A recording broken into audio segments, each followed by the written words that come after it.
everyone, myself Alpana Borua. Today I'll be talking to you about Liberty Blue Automated Microwave Peptide Synthesizer. This remarkably fast and efficient system is designed for FMOC based solid phase peptide synthesis, in which a peptide anchored by its C terminus to an insoluble polymer is assembled by the successive addition of the protected amino acids constituting its sequence. This peptide synthesizer with greater flexibility offers several advantages over conventional systems such as short amino acid addition cycle, significant reduction in solvent uses, higher purity, etc. This system can be used for the synthesis of peptide, peptoid, PNA synthesis, etc. Hello everyone, today I will be talking to you about Liberty Blue Automated Microwave Peptide Synthesizer. It is a single channel system which is used to synthesize a peptide. For this, the resin is loaded into the reaction vessel and then press the start button. The system will automatically synthesize the peptide. After completion of the reaction vessel assembly is removed from the system, and then the synthesized peptide on resin is transferred for post-synthesis phase. The Liberty Blue system consists of 4 major components. There's the Discover microwave component that you see down over here. Here, the Liberty Blue, which is the fluidic handling model component of the system. Over here, we can see the external controller with application software that controls the operation of the system.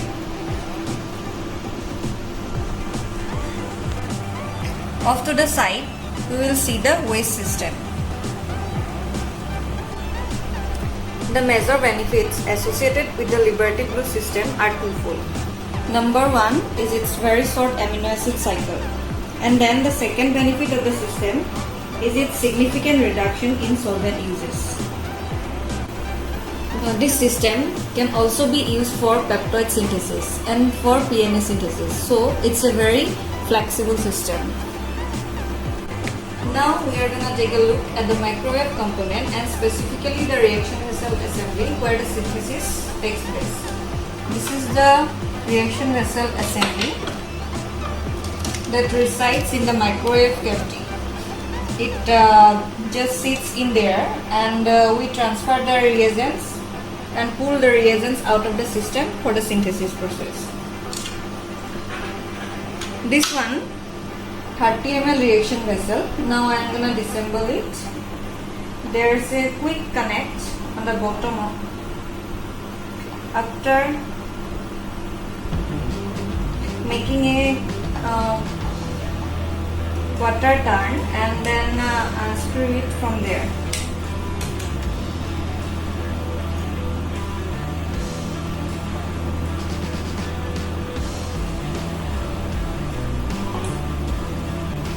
Now if we take a closer look at the underside of the reaction vessel assembly, then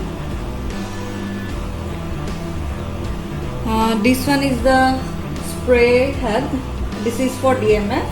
So all washes are coming through this dedicated line. Secondly, a piece of tubing right over here.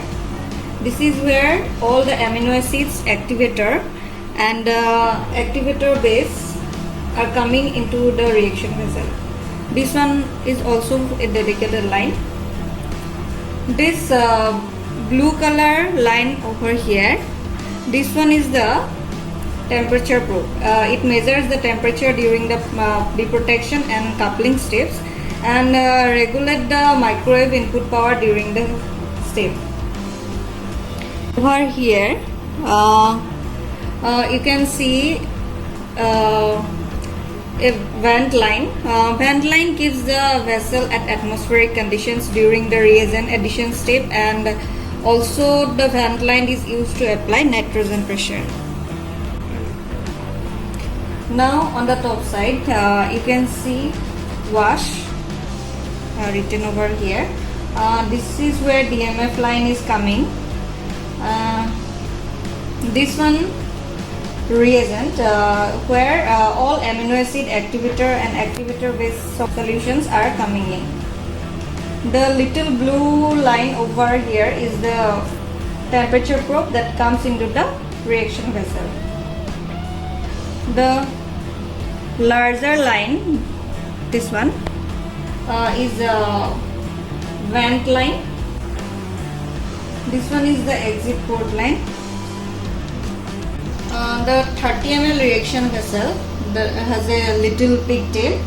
This is the exit port where the protection base will be added, and also from this line all the reagent will come out. This 30 ml reaction vessel is good for about 0.075 up to about 0.5 millimolar scale. Now, this is the way I would connect the reaction vessel to the reaction vessel assembly.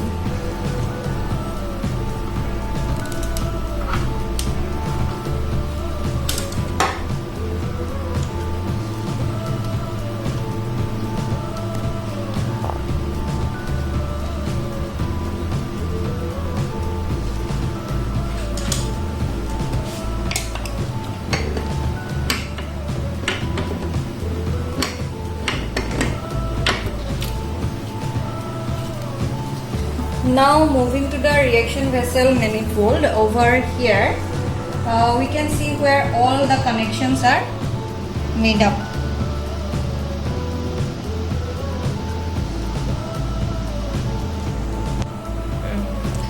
Next we are gonna cover with the 29 reagent storage positions of the Liberty Blue module.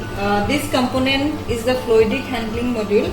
It controls the amount of amino acid solution, the amount of activator and activator base that are adding during the coupling step. The first 20 are designed mostly for the naturally occurring amino acid. 7 extra positions down over here, we can use them for non-natural amino acids. If you want to perform capping or to provide alternate activation scheme, you can place it here. Down over here, this one is the activator and this one is the activator base. The recommended activator and activator base that we use for Liberty Blue is DIC with Oxima or DIC with HOVT. This allows us to perform the coupling steps at 90 degrees Celsius, and the coupling steps are typically 2 minutes for the majority of our amino acids. The only ones that would be a little bit difficult would be arginine. For arginine, we can use we can do the 4-minute couplings at 90 degrees Celsius, and the other one would be histidine. For histidine, we can use 50 degrees C for 6 minutes to prevent racemations. Now, amino acids are typically prepared as a 0.2 molar solution, and DIC right over here prepared as 0.5 molar solution, and HOVT is prepared as 1 molar solution. Now the way all these reagents are added to the reaction vessel is based upon a pressure change. Now this one is the main wash solvent bottle, and this is the deprotection bottle. Now we are gonna take a look at the application software or the brains of the Liberty Blue. The Liberty Blue system comes with an external controller and the Liberty Blue application software. It communicates to both the Liberty Blue and Discover through a router. The application software controls the operation of the Liberty Blue system. So after putting the sequence still and whether it's going to be peptide acid or peptide amide, you just need to press the start button. Then the system will automatically swell the resin and do all the amino acid addition cycle. After that, you will get the peptide on the resin. Thank you for watching.